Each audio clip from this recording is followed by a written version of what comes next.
ভারতের প্রধানমন্ত্রী নরেন্দ্র মোদী 7 দেশের জোট বে of Bengal initiative for multi-sectoral technical and economic cooperation বা বিমস্টেক সচিবালয়ের অপারেশনাল বাজেট বাড়ানোর জন্য $10 লাখ সহায়তা দেওয়ার ঘোষণা দিয়েছেন। পঞ্চম বিমস্টেক শীর্ষ সম্মেলনে ভার্চুয়ালি এক ভাষণে মোদী জানান, বিমস্টেক সচিবালয়ের সক্ষমতা জোরদার করা গুরুত্বপূর্ণ। আমি মহাসচিবকে এটির জন্য একটি রোডম্যাপ তৈরি করার পরামর্শ দিচ্ছি। বিমস্টেক সচিবালয় ঢাকায় অবস্থিত। নয়াদিল্লির সংবাদদাতা জানান, ভারতীয় প্রধানমন্ত্রী বিমস্টেকের জন্য একটি মুক্ত বাণিজ্য চুক্তি করতে একটি শক্তিশালী ক্ষেত্র তৈরি করার কথা জানান।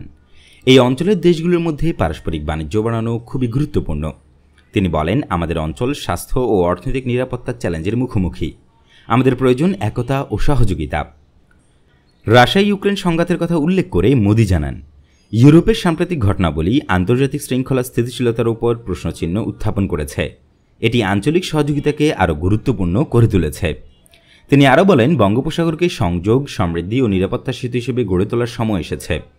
বিমস্টেকের সদস্য রাষ্ট্রগুলো হল ভারত, শ্রীলঙ্কা, বাংলাদেশ, মিয়ানমার, থাইল্যান্ড, নেপাল ও ভুটান।